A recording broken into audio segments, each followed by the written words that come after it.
नमस्कार दोस्तों, मैं कमलेश फिर से आपके चैनल सक्सेस मंत्रा बाय दीपक राय में आपका बहुत बहुत स्वागत है। तो हाँ दोस्तों, आज आप लोग के लिए बहुत ही धमाकेदार और रिलेवेंट क्वेश्चन मैथ्स की प्रैक्टिस के लिए लाए हैं। जो प्रीवियस ईयर्स क्वेश्चन हैं, ये जो भी हम आप लोगों को प्रैक्टिस करा रहे हैं वो ऑलरेडी प्रीवियस ईयर्स क्वेश्चन, मतलब जितने भी एग्ज़ाम हुए हैं ये सब पूछा गया है। तो चलिए बिना टाइम वेस्ट किए हम लोग आज की क्वेश्चन की प्रैक्टिस स्टार्ट करते हैं। देखिए, सबसे पहला क्वेश्चन स्क्रीन पे दिख रहा है। क्या कह रहा है? ये टाइम एंड वर्क से रिलेटेड क्वेश्चन है। देखिए क्वेश्चन क्या कह रहा है कि अगर 7 आदमी किसी कार्य को कितने दिन में कंप्लीट कर रहे हैं? 12 दिन में पूरा कर सकते हैं। तो फिर क्या कह रहा है कि उससे दुगुने कार्य को 8 दिन में पूरा करने के लिए कितने अतिरिक्त आदमियों की आवश्यकता होगी? समझ गए? यानी क्वेश्चन में कह रहा है कि 7 आदमी किसी कार्य को कितने दिन में पूरा कर रहे हैं? 12 दिन में कर रहे हैं। समझ गए? तो देखिए इसमें करना क्या होता है कि अगर टोटल वर्क सबसे पहले इसमें निकाला जाता है। इसका कंसेप्ट क्या होता है कि ऐसे क्वेश्चन में आपको टोटल वर्क निकालना पड़ता है। टोटल वर्क निकालने का फॉर्मूला क्या होता है? इसका फॉर्मूला होता है कि मैन इंटू, यानी मैन जितने आदमी होते हैं और जितने वो दिन लेते हैं कार्य को करने के लिए, उसको मल्टीप्लाई कर देते हैं तो क्या होता है? वो टोटल वर्क आपका हो जाता है। समझ गए? तो इस तरह से आपको टोटल वर्क पहले इस क्वेश्चन में निकालना पड़ेगा। तो देखिए आदमी कितने हैं? 7 आदमी, और दिन कितने हैं? 12 दिन। तो देखिए, तो 7 में किससे मल्टीप्लाई करेंगे? 12 से। तो क्या हो गया? ये टोटल वर्क निकल गया। अब देखिए क्वेश्चन में फिर क्या कर रहा है कि उससे, यानी जो हम लोग टोटल वर्क निकाले हैं उससे दुगुने कार्य को करने में 8 दिन में पूरा करने के लिए कितने अतिरिक्त आदमियों की आवश्यकता होगी? यानी आपको क्या दिया हुआ है? डे ऑलरेडी आपको दिया हुआ है। पूछ रहा है कि दोगुने कार्य, यानी ये कितना कार्य हो गया? 12 सत्य कितना हो गया? 84। समझ गए? यानी 84 ना लेकर इसके दोगुना कार्य लिया है। समझ गए? यानी इससे कितना निकाले हम? टोटल वर्क कितना आया है? 84 आया है। लेकिन इसमें क्वेश्चन में क्या कर रहा है कि दोगुने कार्य, यानी इसमें आपको क्या करना पड़ेगा? टोटल वर्क निकालने के लिए आपको 84 इंटू 2 कर देंगे। अब देखिए ये किसके इक्वल होगा? किसके इक्वल होगा? देखिए यानी 8 दिन। यानी फिर यही फॉर्मूला आपको यूज करना है। पहले से इसमें से क्या है? मैन नहीं दिया हुआ है तो मैन नहीं दिया है, और डे कितना दिया हुआ है? 8 दिन दिया हुआ है। समझ गए? अब क्वेश्चन में यही पूछ रहा है कि अतिरिक्त आदमियों की संख्या कितनी होगी? यानी आपको निकालना क्या है? यही मैन की आदमियों की संख्या आपको निकालना है। तो देखिए अब इसको निकालेंगे तो इसको सिंप्लीफाई करें तो क्या हो जाएगा? 84 गुणे 2 बटा में 8 हो जाएगा। अब इसको सॉल्व कर लेते हैं।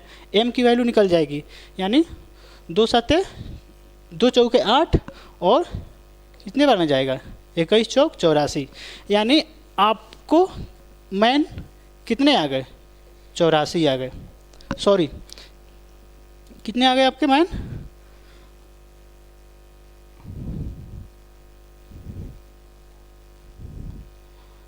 एक मिनट,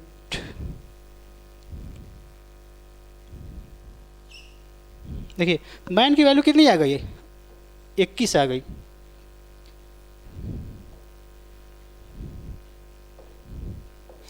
मैन की वैल्यू कितनी आ गई?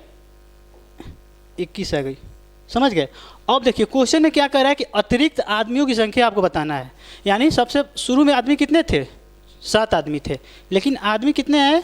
21 आदमी आए। तो यानी 7 तो पहले से आदमी थे, अतिरिक्त आदमी आपको निकालना है।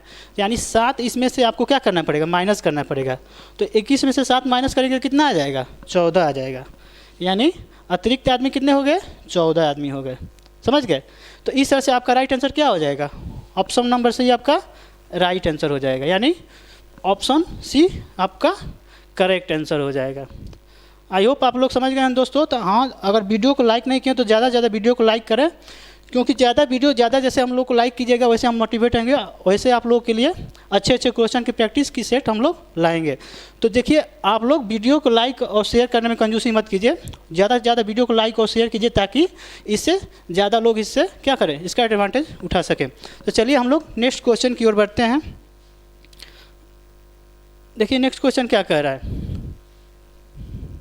देखिए नेक्स्ट क्वेश्चन कह रहा है कि 2 संख्याएं दी हुई है, उसका अनुपात दिया हुआ है आपका 1:3 दिया हुआ है।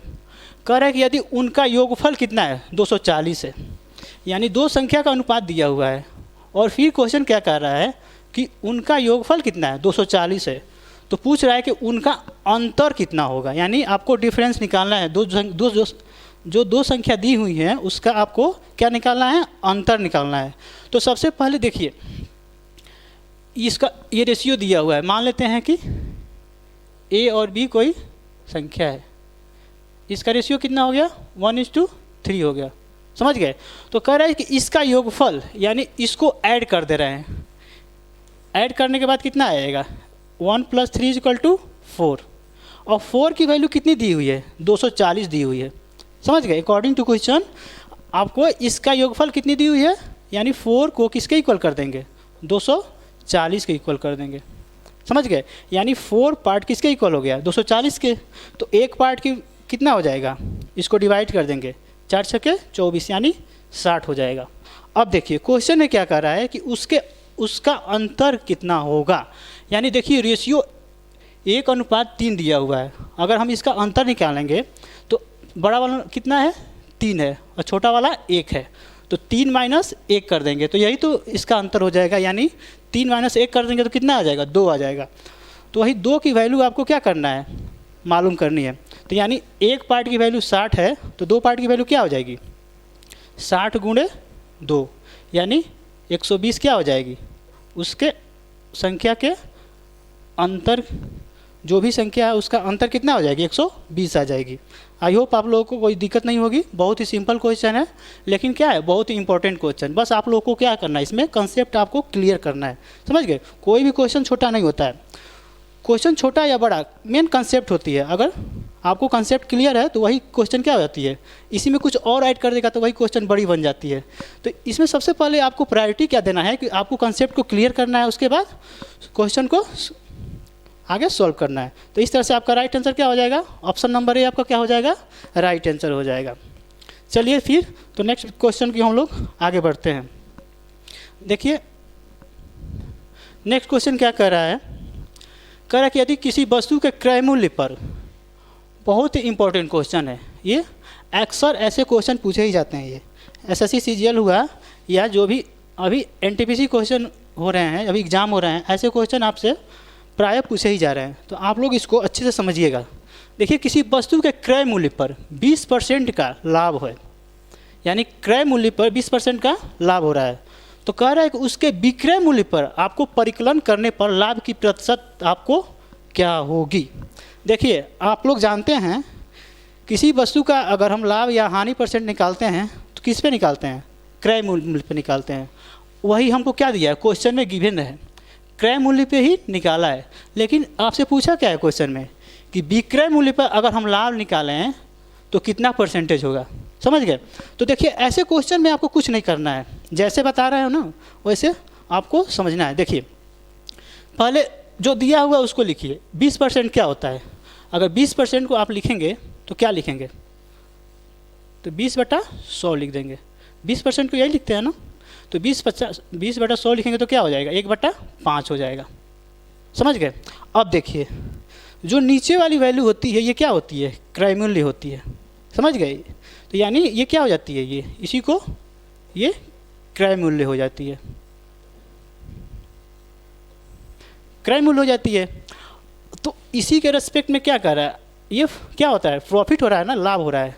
यानी लाभ होने के बाद क्या हो जाता है, यहाँ प्लस हो जाता है, यानी 5 में क्या हो जाता है 1, 5 में 1 का क्या हो जा रहा है बढ़ोतरी हो रहा है, यानी इंक्रीमेंट हो जा रहा है। तो बेस वैल्यू क्या है यहाँ 5 है, यानी क्रय मूल्य क्या है यहाँ 5 पार्ट है। लेकिन हमको पूछ क्या आ रहा है विक्रय मूल्य, विक्रय मूल्य पर अगर हम बेस ले लें तो उसका लाभ प्रतिशत क्या होगा।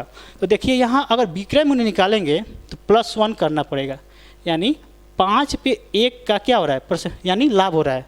तो यहाँ किस सेलिंग प्राइस कितना हो जाएगा 6 हो जाएगा, समझ गए। यानी यहाँ सेलिंग प्राइस क्या हो जा रहा है 6 हो जा रहा है। अगर यही क्वेश्चन यहाँ अगर लाभ न दे के क्या कहता हानि होता, हानि देता, तो यहाँ क्या कर लेते आपको, यहाँ 1 माइनस कर लेते, समझ गए।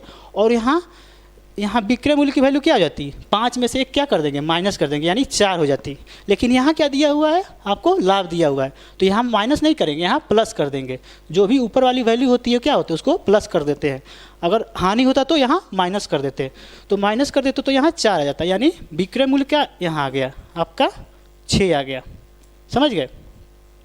आई होप आप लोग कोई दिक्कत नहीं होगी। यानी यहाँ विक्रय मूल्य की वैल्यू 6 आ गई। अब यही कह रहा है कि अगर 6 को बेस रखें तो आपका क्या होगा, आपको लाभ प्रतिशत क्या हो जाएगा। तो आइए निकालते हैं। यानी आपको प्रॉफिट परसेंट आपको निकालना है, किसको बेस मान के, 6 को बेस मान को, क्योंकि यहाँ 6 क्या आया है, विक्रय मूल्य। लेकिन क्वेश्चन में क्या कर रहा है, विक्रय मूल्य। समझ गए? यानी देखिए, तो हम क्या लिखेंगे, 1/6, और हमको प्रतिशत निकालना है ना, तो क्या करेंगे, 100 से मल्टीप्लाई कर देंगे। अब 100 को 6 में डिवाइड करेंगे तो कितना जाएगा, 2 तिहाई 6 और 50, यानी 50 में 3 से डिवाइड करेंगे तो कितना आ जाएगा, 16 से ही 2/3%। यही क्या हो जाएगा, आपका राइट आंसर हो जाएगा। समझ गए? बस आप लोगों को क्या करना है, इस तरह से आपका राइट आंसर क्या हो जाएगा, ऑप्शन नंबर बी आपका राइट आंसर हो जाएगा। समझ गए? आपको मेन बात क्या है यहाँ पर आपको समझना है, बस अगर कोई प्रतिशत अगर लाभ देती है तो जो भी ऊपर वाली होती है तो उसकी बेस वैल्यू में क्या हो जाती है, ऐड हो जाती है, वही क्या हो जाता है आपका विक्रय मूल्य हो जाता है। अगर यहाँ हानि होती तो यही वैल्यू क्या हो जाती है, माइनस हो जाती है, यानी 5 में से 1 क्या हो जाती है, 4, यानी माइनस हो जाती है, तो 4 क्या हो जाता है, आपका विक्रय मूल्य हो जाता है। समझ गए? तो बस ये आपको कंसेप्ट अगर क्लियर हो जाएगा तो ऐसे क्वेश्चन करने में आपको क्या करेंगे, 1 मिनट भी नहीं लगेगा। समझ गए? आपको डायरेक्ट क्या करना पड़ेगा, +1 करके 1/6 कर देंगे, 100 से माइनस कर देंगे, 100 से क्या करें, मल्टीप्लाई कर देंगे बस।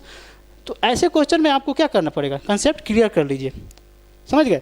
तो इस तरह से आपको क्या हो जाएगा, राइट आंसर क्या हो जाएगा, option number B. I hope आप लोग समझ गए होंगे। तो चलिए हम लोग नेक्स्ट क्वेश्चन की ओर बढ़ते हैं। देखिए नेक्स्ट क्वेश्चन क्या कह रहा है,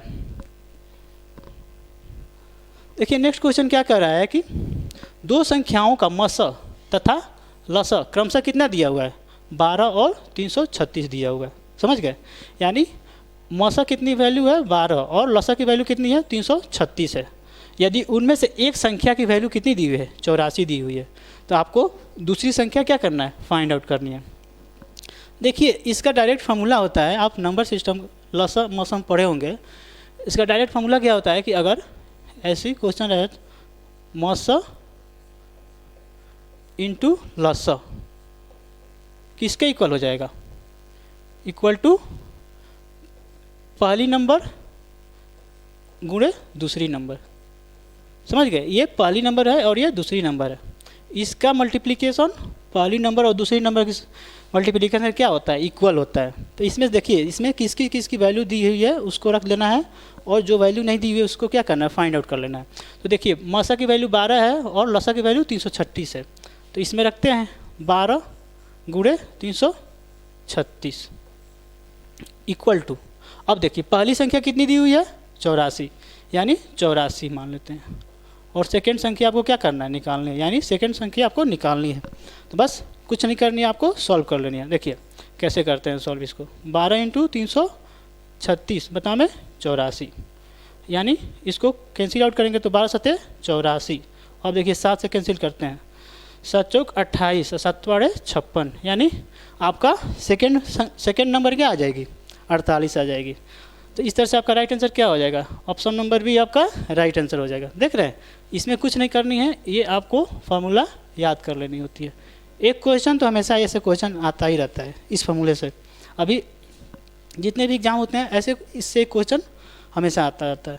या तो इसमें कभी इसका रेशियो दे देगा, किसी संख्या का रेशियो दे देगा, ये लसा दे देगा, पूछ देगा मसा क्या होता है, इसी क्वेश्चन को मॉडिफाइड कर देता है, लेकिन फार्मूला क्या रहता है, यही रहता है सेम। समझ गए? तो आपको अगर ऐसा क्वेश्चन आए तो घबराना नहीं है, इस फार्मूला को याद कर लीजिए, और जो भी इसमें मॉडिफिकेशन करेगा उसमें आप उसके अनुसार आप चेंज करके क्या करना है, सॉल्यूशन आपको कर देना है। तो चलिए हम लोग नेक्स्ट क्वेश्चन की ओर बढ़ते हैं। आई होप आप लोग समझ गए होंगे। तो देखिए नेक्स्ट क्वेश्चन क्या कह रहा है, देखिए ये भी टाइम एंड वर्क से रिलेटेड क्वेश्चन है, बहुत ही अच्छा क्वेश्चन है। देखिए इसमें क्या कह रहा है कि यदि ए किसी कार्य को 1/3 भाग 5 दिन में और बी उसी कार्य को 2/5 भाग 10 दिन में क्या करता है, पूरा करता है। तो कह रहा है कि दोनों ए तथा बी मिलकर उस कार्य को कितने दिन में पूरा करेंगे। देख रहे हैं, पहले तो देखिए इसके द्वारा ए के द्वारा किए गए टोटल कार्य कितने दिन में पूरा करेंगे, हमको ये निकालना होगा। देखिए क्वेश्चन में दिया 1/3 भाग कितने दिन में कर रहे हैं, 5 दिन में। तो आपको क्या निकालना है, टोटल वर्ग कितने दिन में पूरा करेगा। तो देखिए ए के द्वारा 1/3 भाग कितने दिन में कंप्लीट कर रहा है, 5 दिन में। तो एक यानी एक का 1/3 भाग, तो एक काम करने के लिए यानी टोटल काम करने के लिए क्या करना पड़ेगा, इसको मल्टीप्लाई कर देंगे, यानी टोटल कार्य कितने दिन में करेगा, 15 दिन में कर लेगा। कौन, ए। अब देखिए बचा क्या, बी। कह रहा है बी उसी कार्य को यानी सेम कार्य को 2/5 भाग 10 दिन में करता है। यानी एक का 2/5 भाग कितने दिन में कर रहा है, 10 दिन में। तो हमको एक काम का निकालना है। तो देखिए बी के द्वारा कैसे निकालते हैं, 2/5 भाग कितने दिन में कंप्लीट करता है, 10 दिन में। तो एक पार्ट निकालने के लिए आपको क्या करना पड़ेगा, आपको 10 × 5/2 कर देंगे, इसको जस्ट मल्टीप्लाई कर देंगे इसमें से। हमको यहाँ एक पार्ट की वैल्यू निकालनी है। तो 2 × 5 = 10 हो जाएगा। यानी बी कितने दिन में कंप्लीट करेगा उसी काम को, 25 दिन में। समझ गए। अब देखिए ए एक दिन में उसी काम को 15 दिन में कर रहा है, एक दिन में नहीं, मतलब टोटल वर्क को 15 दिन में कंप्लीट कर रहा है। बी टोटल वर्क को कितने दिन में कर रहा है, 25 दिन में कर रहा है उसी कार्य को। तो पूछ रहे हैं क्वेश्चन में कि अगर ए और बी दोनों मिलकर कार्य करें उसी काम को तो कितने दिन में क्या कार्य कंप्लीट कर पाएंगे। तो देखिए इसको हम लोग सॉल्व करते हैं। देखिए आइए कैसे सॉल्व करते हैं। देखिए पहला ए के द्वारा कितने दिन आया था, 15 दिन आया था, और बी के द्वारा कितने दिन आया था, 25 दिन आया था। अब देखिए सेम टू सेम वही कंसेप्ट यूज करना है, दोनों का एलसीएम ले लेना है। एलसीएम इसका कितना हो जाएगा, 75 हो जाएगा। समझ गए। अब इसमें इसको डिवाइड कर देते हैं, 15 × 5 = 75 और 25 × 3 = 75। समझ गए। यानी ये टोटल वर्क हो गया। इसको कुछ भी यूनिट मान लीजिए, यूनिट मान लीजिए इसका, यानी ये टोटल वर्क हो गया। इतना वर्क दोनों मिलके करना है। तो यही कह रहा है कि एक दिन में ये 5 यूनिट कर रहा है। समझ गए। और ये एक दिन में कितने यूनिट कार्य कर रहा है, 3 यूनिट कार्य कर रहा है। तो दोनों मिलकर एक दिन में कितने यूनिट कार्य करेंगे, 5 और 3 कितना हो जाएगा, 8 यूनिट। यानी दोनों के द्वारा मिलकर अगर एक दिन का कार्य निकाला जाएगा तो कितना हो जाएगा, 5 और 3 कितना हो जाएगा, 8 यूनिट। 8 यूनिट कितने, 75 यूनिट करना है आपको। तो क्या कर देंगे, आपको 8 से क्या करना पड़ेगा, डिवाइड करना पड़ेगा। तो देखिए 8 से डिवाइड करेंगे तो 8 × 9 = 72, 3/8। यानी आपको कितना दिन लग जाएगा, 9 सही 3/8 डे आपको। अगर दोनों ए और बी दोनों मिलकर कार्य करेंगे तो कितना होगा, इतने दिन में कंप्लीट कर देंगे। समझ गए। तो इस तरह से आपका देखिए ऑप्शन में कौन सी ऑप्शन सही है, सॉरी यहाँ लग रहा है मिस प्रिंट हो गया है, यहाँ 3 होना चाहिए। समझ गए। यानी 9 सही 3/8 आपका क्या हो जाएगा, यही आपका राइट आंसर हो जाएगा। आई होप आप लोग समझ गए होंगे। तो हाँ दोस्तों, अगर देख रहे हैं वीडियो को लाइक नहीं किए हैं तो वीडियो को ज़्यादा से ज़्यादा लाइक और शेयर कीजिए, क्योंकि लाइक ही आप लोग जितना प्यार करेंगे हम लोग को, तो हम लोग क्या होंगे, मोटिवेट होंगे। उस मोटिवेशन से आपको अच्छे प्रकार के प्रैक्टिस क्वेश्चन हम लोग आपके लिए हमेशा प्रोवाइड कराते रहेंगे। तो लाइक करने में आप लोगों को कंजूसी नहीं करनी है, वीडियो को ज़्यादा से ज़्यादा लाइक और शेयर करनी है। समझ गए। तो चलिए हम लोग नेक्स्ट क्वेश्चन की ओर बढ़ते हैं। चलिए नेक्स्ट क्वेश्चन देखिए क्या कह रहा है। देखिए नेक्स्ट क्वेश्चन सीरीज से रिलेटेड क्वेश्चन है। देखिए इसमें कुछ पद दिया हुआ है, आपको कुछ उसकी पद की वैल्यू आपको फाइंड आउट करनी होती है। तो देखिए यहाँ जो भी फिल इन द ब्लैंक्स दिया हुआ है उसी को आपको वैल्यू फाइंड आउट करनी है। तो देखिए क्या दिया हुआ है, पहला टर्म 2 दिया है, दूसरा 6, तीसरा 11, चौथा 17 दिया हुआ है। देखिए क्वेश्चन में क्या पूछ रहा है, छठा पद यानी 6th टर्म आपको फाइंड आउट करना है। तो सबसे पहले ऐसे क्वेश्चन में आपको जो भी गिवन टर्म है उसको देख कर आपको रिलेशन फाइंड आउट करना होता है कि आपस में उसके बीच में रिलेशन क्या है। वो रिलेशन क्या होना चाहिए, सब में क्या होना चाहिए, लागू होना चाहिए, यानी फॉलो होना चाहिए। तो आइए हम लोग इसको बीच में रिलेशन देखते हैं। या तो उसमें रिलेशन देखने के लिए आपको प्रीवियस और और जो भी नेक्स्ट टर्म होते हैं आपको मिलाना पड़ेगा कि कितने का इंक्रीमेंट हो रहा है या डिक्रीमेंट हो रहा है। समझ गए। तो आपको देखिए इसमें क्या हो रहा है, आप देखते हैं जैसे 2 से 4, 2 से 6 गया, यहाँ 6 से 11 गया, 11 से 17। समझ गए। तो देखिए इंक्रीमेंट हो रही है, तो जैसे 2 से 4 गया, 2 से 6 गया तो कितना इंक्रीमेंट हो रहा है, 4 का इंक्रीमेंट हो रहा है। अब इसमें 5 का बढ़ावा हो रहा है, यहाँ कितना बढ़ रहा है, 6 बढ़ रहा है। तो देख रहे हैं 4 5 6 ऐसे क्या बढ़ रहा है, ये लाइन, ये संख्या क्या रहा है, बढ़ रही है। तो देखिए ये चौथा टर्म, तो पांचवा टर्म कितने का बढ़ जाएगा, यहाँ 7 आ जाएगा, यानी 7 17 में 7 जोड़ेंगे तो कितना आ जाएगा, 24 हो जाएगा। समझ गए। अब ये क्या हमको निकल गया, पांचवा टर्म निकल गया, लेकिन हमको निकालना क्या है, छठा टर्म। तो देखिए अब 7 बढ़ गया तो एक और बढ़ाना पड़ेगा, यानी हमको क्या करना पड़ेगा, 8 और बढ़ाना पड़ेगा।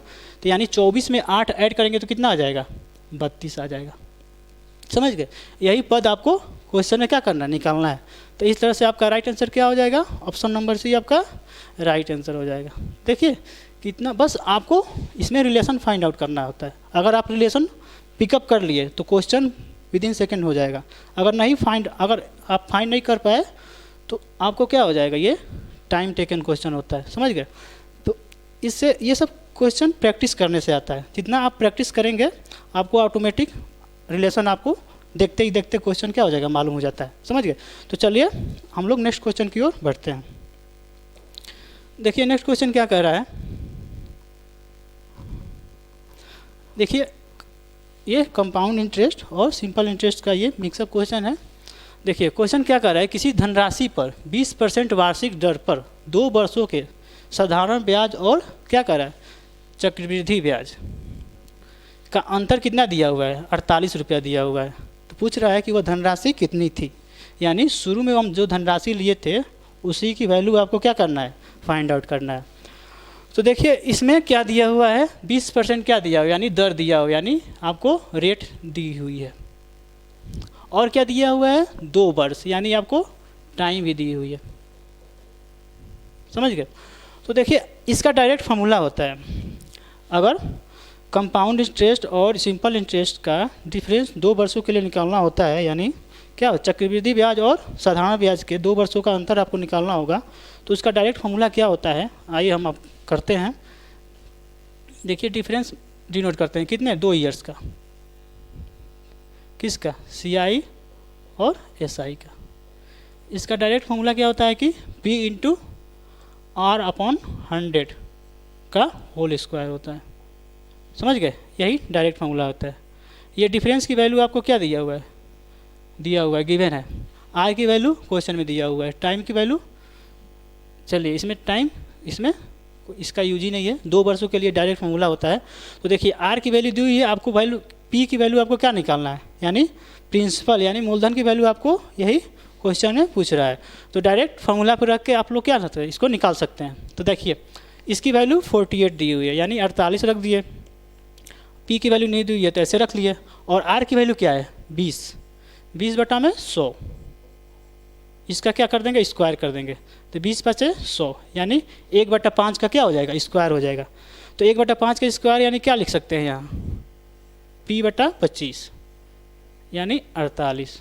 तो यहाँ से P की वैल्यू क्या कर देंगे, निकाल देंगे। तो देखिए P की वैल्यू निकालेंगे 25 × 48। अब देखिए अब इसको क्या कर देंगे, मल्टीप्लाई कर देंगे। 25 × 8 = 200, 20 हो जाएगा। और 2500 के 100 यानी 120 हो जाएगा। यानी आपका P की वैल्यू कितनी आ जाएगी, 1200 रुपये आ गई। यानी आपकी जो भी मूलधन होगी वो धनराशि है, शुरू में कितनी थी, 1200 रुपये थी। समझ गए। तो ये क्या हो गया, ये फार्मूला के थ्रू आप क्या कर सकते हैं, ऐसे क्वेश्चन इजीली सॉल्व कर सकते हैं। अगर आप कंसेप्ट के थ्रू सॉल्व करना चाहते हैं तो देखिए इसमें करना क्या होता है कि आप इफेक्टिव परसेंटेज का फार्मूला रख के कर सकते हैं। वैसे आप इससे भी इजीली कर सकते हैं। मानिए अगर फार्मूला आपको नहीं याद है, बाई चांस भूल गए, तो आप कंसेप्ट का यूज़ करके, जैसे इफेक्टिव परसेंटेज का फार्मूला यूज़ करके आप चक्रवृद्धि ब्याज निकाल सकते हैं। उसका देखिए बता देते हैं, थोड़ा सा जल्दी बता देते हैं। देखिए इसमें करना क्या होता है कि इफेक्टिव परसेंटेज आपको निकालना पड़ता है। किस केस में, चक्रवृद्धि ब्याज के केस में। अब देखिए यहाँ क्या दिया हुआ है, 20 दिया हुआ है। तो इसमें A + B + AB × 100, यही फार्मूला आपको निकाल के यहीं आपका क्या हो जाएगा, वही आपका क्या हो जाएगा, रेट आ जाएगा। अब जानते हैं कि इसमें क्या होता है, सिंपल इंटरेस्ट में क्या होता है कि आपको साधारण ब्याज में क्या होता है कि उतना ही का ही इंक्रीमेंट होता है, यानी 20 + 20। पहले साल में भी 20% रहेगा, दूसरे साल में भी क्या होगा 20% लगेगा, यानी 40% हो जाएगा। लेकिन कंपाउंड यानी चक्रवृद्धि ब्याज के इसमें क्या होता है, ये सेम नहीं रहता है, ये सेकेंड ईयर में इसके पे भी क्या हो जाता है, इंटरेस्ट ऐड हो जाता है। तो यही इसका डायरेक्ट फार्मूला होता है, आप इसके थ्रू कर सकते हैं। तो देखिए अगर हम इस पर करेंगे तो 20 + 20 ये कितना हो जाएगा, 400 हो जाएगा। 400 में 100 डिवाइड कर देंगे तो 4 हो जाएगा, यानी ये 44 हो गया। अब देखिए 40 और -40 कर देंगे तो कितना हो जाएगा, 44 - 40 4% आ जाएगा। अब 4% की वैल्यू कितनी दी हुई है, 48। तो हमको 100% की वैल्यू निकालनी है ना, यहाँ मूलधन को क्या मानना पड़ेगा आपको, 100%। तो 100% की वैल्यू आपको निकालना पड़ेगा, यानी 48/4 × 100। तो देखिए 12 चौक 48, यानी 12 में 100 से मल्टीप्लाई करेंगे कितना आ जाएगा, 1200 आ जाएगा। इस तरह भी कर सकते हैं, ये कंसेप्ट आपका यूज हो करके आप लोग इजीली सॉल्व कर सकते हैं, समझ गए। वैसे फार्मूला सही था,